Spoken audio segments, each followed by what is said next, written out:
সকাল সকাল ঘুম থেকে উঠে বেরিয়ে পড়েছি অগ্রদ্বীপের উদ্দেশ্যে।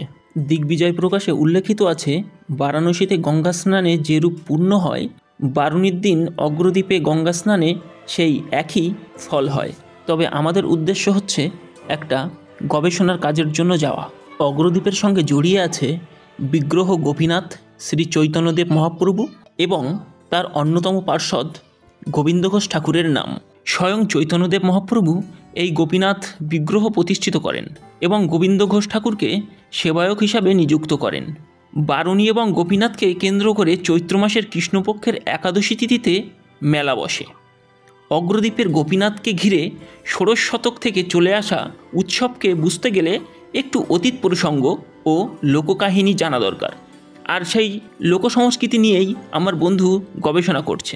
গোবিন্দ ঘোষ ছিলেন পূর্ব বর্ধমানের কেতুগ্রাম 1 ব্লকের অন্তর্গত কুলাই গ্রামের বাসিন্দা। গোবিন্দ ঘোষের পরিবার সবাই চৈতন্যপ্রেমী ছিলেন। এই কুলাই গ্রামেই শ্রী চৈতন্যদেব একদা অজয়ের তীরে বিশ্রাম নিয়েছিলেন। একদিন ভোজন শেষে মুখশুদ্ধির খোঁজ করেন চৈতন্যদেব। গোবিন্দ ঘোষকে আদেশ করেন গ্রাম থেকে তা নিয়ে আসার জন্য। আজ্ঞামতো গোবিন্দ ঘোষ গ্রাম থেকে হরিতকি নিয়ে আসেন এবং একটি হরিতকি মহাপ্রভুকে দেন আর একটি নিজের কাছে রাখেন। পরদিন যখন মহাপ্রভু ভোজন শেষে মুখশুদ্ধি চান, তখন গোবিন্দ ঘোষ গাঁট থেকে ওই হরিতকি বার করে দেন। তাৎক্ষণিকভাবেই মহাপ্রভু জিজ্ঞাসা করেন, বলার সঙ্গে সঙ্গে হরিতকি পেলে কোথা থেকে? গোবিন্দ ঘোষ জানান, মুখশুদ্ধি তার সঙ্গেই ছিল। চৈতন্যদেব হেসে বলেন, গোবিন্দ, তুমি আজ থেকে আমার সঙ্গলাভের যোগ্যতা হারালে। তোমার সঞ্চয় বাসনা এখনও দূর হয়নি। তুমি সংসার জীবন শুরু করো আর গোপীনাথের সেবা করতে থাকো। চৈতন্যদেবের কথা মতো গোবিন্দ ঘোষ সংসারী হন এবং তার একটা পুত্র সন্তান হয়। পুত্রের শৈশব অবস্থাতেই তার স্ত্রী প্রয়াত হন এবং পুত্রের প্রতিপালনের দায়িত্ব গোবিন্দ ঘোষের উপরে এসে পড়ে।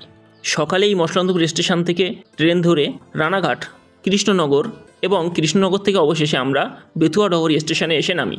34 নম্বর জাতীয় সড়ক পেরিয়ে অটো স্ট্যান্ডে গিয়ে অটো ধরে আমরা যাই অগ্রদ্বীপ।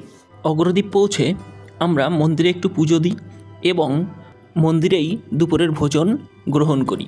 গোপীনাথ মন্দির থেকে 2 কিলোমিটার মতো হাঁটা পথ নদীঘাটে এসে আমরা নদী পার হই। সেখান থেকে অটোয় করে আমরা যাই অগ্রদ্বীপ রেলওয়ে স্টেশনে। সেখান থেকে টোটো করে আমরা যাই নূতন গ্রাম, যেটা লোকসংস্কৃতির এক উজ্জ্বল দৃষ্টান্ত।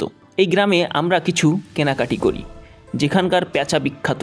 ওখান থেকে আমরা অগ্রদ্বীপ স্টেশনে আবার চলে আসি। আসার পর আমরা শিয়ালদা লোকাল ধরে বাড়িতে ফিরি। স্নেহ মায়া মমতায় গোবিন্দ ঘোষ পুত্র ও গোপীনাথকে গুলিয়ে ফেলতেন। কখনো গোপীনাথকে পুত্র ও পুত্রকে গোপীনাথ ভাবতেন। শৈশব অবস্থাতেই গোবিন্দ ঘোষের পুত্র মারা যান। তারপর থেকে পুত্র শোকে গোবিন্দ ঘোষ গোপীনাথের সেবা দেওয়াই বন্ধ করে দেন। কথিত আছে, স্বপ্নে স্বয়ং গোপীনাথ গোবিন্দ ঘোষকে বলেন, তোর এক পুত্র মরেছে তো কি হয়েছে, তোর আর এক পুত্র তো আছে, তুই তাকেও না খেতে দিয়ে মারবি? তোর শেষ কৃতকার্য স্বয়ং আমি গোপীনাথই করব।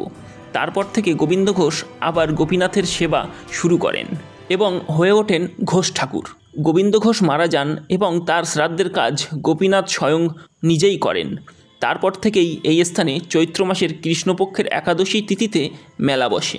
গবেষণার স্বার্থে অনেক কথা বলতে পারলাম না, তবে এটুকু বলবো, মানুষের লোকবিশ্বাস চিরজীবন থাকবে এবং তা নিয়ে গবেষণাও চলবে।